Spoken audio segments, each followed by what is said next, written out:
Oh man, the one time I decided to film early, it's freaking 100 degrees. I'm not sweating yet, but I'm pretty sure by the end of this video I will be. Oh man. And this week we're doing, I think, freebies. Yeah. So, for this one, I'm going to be talking about Interpol's Marauder. It just came out on the 24th of August, and I've been listening to it religiously since it came out. It came out actually the 23rd at 11, but besides the point. Anyways, I'm already in love with this album, and I feel like I say that every time Interpol releases a new album, but I can't help it. Like, they're just my favorite band of all time, and I just feel like they don't know how to make a bad record. I feel like they physically do not know how to do it, because I've never disliked anything from Interpol, ever. And that's rare. Like, it's rare to find an album that you love, like, wholeheartedly in its entirety. Or at least for me it is. I don't know. I tend to just pick, like, maybe 1 or 2 songs from each album that I actually like.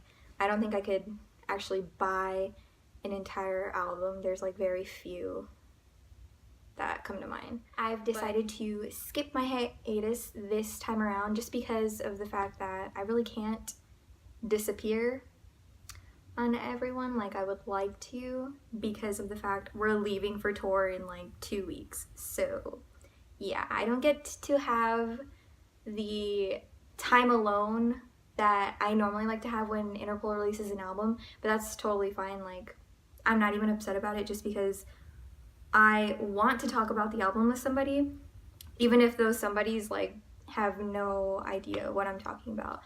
Normally it's just like me screaming about it in the group chat to the girls, and they're just so sweet about it, because I'm pretty sure they haven't listened to the album. They have no idea what I'm talking about, but they just let me scream about it in the group chat. And yeah, it's just good to have friends like that. So I'm lucky. I think, I don't know, I'm just super excited for this new era.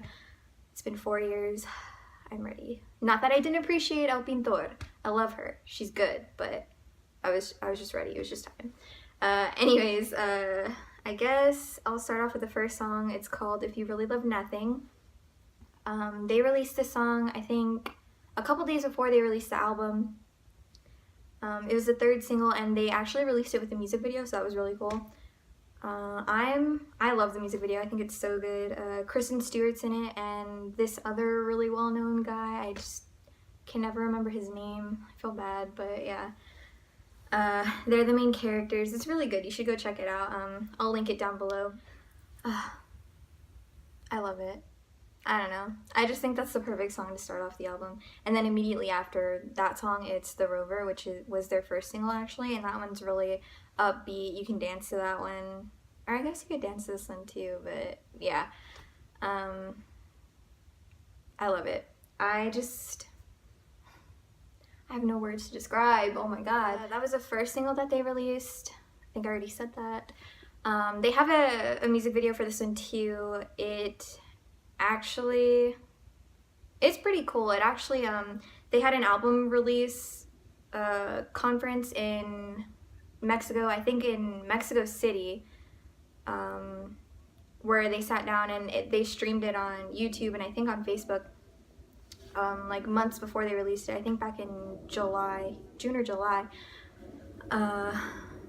And like in the middle of their conference thing, this guy comes up to them and like he grabs Paul by the head and he puts his forehead to his, and it's just really weird. They just stay like that for a while, and then he just lets go and he leaves, and it's just so weird. Like it was so weird. The whole thing seemed off, because how could that happen when there's like security and there's so many people? Like it was just, yeah. But anyways, this is the coolest thing. And then they released the music video after that, and it all made sense because that part's in the music video. And I think that was Paul's idea, was his vision for the song. So yeah, that was pretty cool. The Rover's about this cult leader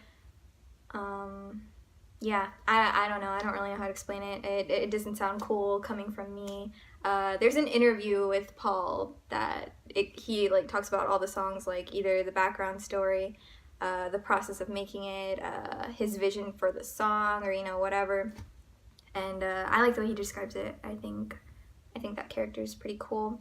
And then we see him later on again in another song that's actually, I was gonna say one of my favorites, but I say that about literally every song on this album, so ignore me. Yeah, I can't even narrow it down to top 3, like, frick. It's gonna take me a long time to pick a favorite. I don't know. Well, I kind of have suspicions of, like, which one's my favorite already, but it's hard. I think it's between 2 songs. Anyways, the next song that I want to talk about is Mountain Child, and it's the 6th or 7th song on the album, I don't know. But oh my god, I love this song. I love the story behind the song. It just really stuck with me because I think it's cool. So this is actually the same character as the Rover, and he falls in love with this girl who's like in love with nature, and Paul says she's a social outcast by choice. And when I listen to the song, like my opinion of the song, or at least the story that I picture in my head when I listen to the song, is that yeah, he falls in love with her, he decides to follow her, and to me it's not mutual. It's not a mutual thing. Like, to me, she doesn't really care, she's not interested, she's very independent, wild and free, and she just wants to do her own thing and doesn't really want anything tying her down. And to me, it's like him trying to convince her, like, I can show you other things, blah blah blah, whatever. Anyways, at some point in the song, he gets bit by a poisonous snake. I said spider because yeah, whatever. Anyways, he gets bit by a poisonous snake, and he starts to like hallucinate, or like his mind kind of starts to how do I say, kind of starts to fall apart, for lack of better words, I guess. And he can't really think straight as the like venom's setting into his body and stuff. And one of the lyrics in the song, it's like towards the end of the song, it says, "We used to rule, but what did we used to rule?" or something to that effect. And that's him dying. That's like his last thoughts before he dies. And yeah, I probably explained that super poorly, but that is my favorite story from the album. I just think it's so cool. Oh, my bad. I just think it's so cool, and it stuck with me. So yeah, okay, that was 3. And then the next one, okay, Mountain Child is one of the ones that I'm tied for with the top 2, like which one's my favorite. I feel like NYSMAW is probably my favorite, and Mountain Child's like a close second, is what I feel right now. I don't know, that might change later on. But yeah, and they're 2 like completely different stories.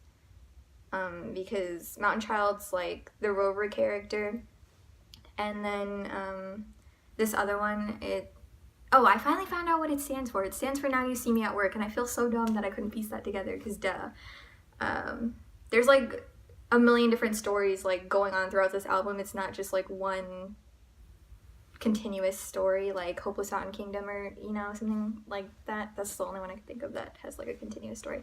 But yeah, so this one's about like an office romance, I think, or something to that effect. I can't remember, but basically I think it's about like either a failing relationship or a relationship that's gone stale, and so like they're not as open, and they don't share things with you, like they don't communicate with you and stuff like that. I think that's what the song is about. It's like the partner being frustrated with his partner. I think, if I'm not mistaken, this is the one that, or you know what, no, I am. I'm thinking of a different song.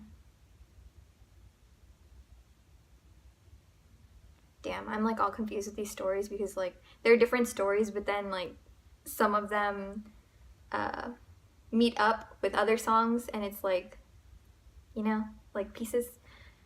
So I think I'm getting it confused with another one, but yeah, anyway, so like a quote from the interview of what Paul said about this that I liked, so I wrote it down so I could share it. He says, "It's the frustration that we cannot know all, and the frustration that she in fact may know all of me."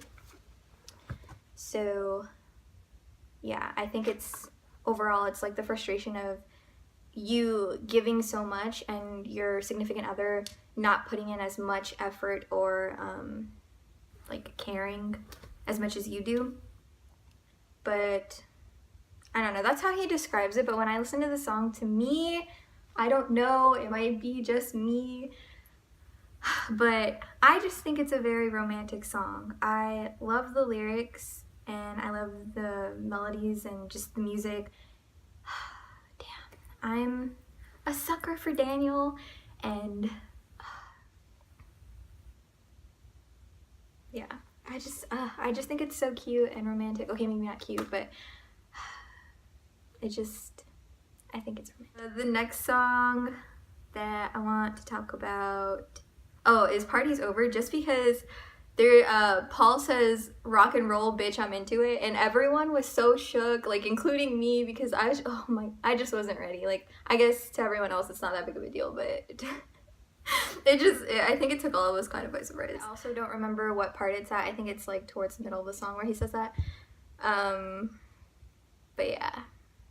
So there's that. There are 13 songs on this album, and I think I only showed 5 or 6. I don't know. I don't remember. I didn't want to do like a review of the album just because that would have taken me like so long to do. And it probably would have taken me a lot longer to get through all of the songs and talk about all of them because I have so much to say about them. And yeah, I just don't want to bombard you with that, because I could go on for hours. Ask the girls, because I normally do in the group chat. But yeah. So I guess a fun fact is Daniel's birthday is on the 25th of September. So tell him happy birthday, or don't. Whatever. Just watch me fake it, till I make it.